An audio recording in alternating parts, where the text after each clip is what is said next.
In this guide, we're going over how you can equip a base here in Steal a Brainrot. There's two main things here, equipping a base skin and unlocking more base slots, and we're going over all of them, but before we do, make sure to like the video and subscribe to the channel with all notifications on. It really does help the channel, and it lets us know that you want more content like this. We'd greatly appreciate it, and if at any point throughout this guide you had any questions, just ask them down in the comment section below, and we could help you out further. I'm going to be doing my best to reply to every single comment down there. Now, to equip a base skin, you need to open up the customization or skins menu. You can just do this by hitting the little gear icon up here. Let me actually lock this base one more time real quickly.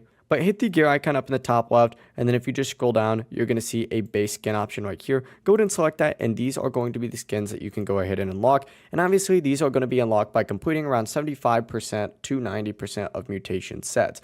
Now, these skins also boost your money pretty significantly, making them super important for grinding. But if you do want more space for brain rots, you're going to need to rebirth. And to do this, you just have to hit rebirth just like so, and get all of these requirements just like so. Hit rebirth after getting all these requirements, and then of course it's going to essentially reset all your stuff, but of course you will be able to get a second floor, so it is worth doing. But yeah, if you guys had any questions, just ask them down in the comment section below and we could help you out further. I'm going to be doing my best to reply to every single comment down there. Before you do leave this guide, make sure to like the video and subscribe to the channel with all notifications on. It really does help us out. Let's know that you want more content like this. We'd greatly appreciate it. Have a great rest of your day though. Peace.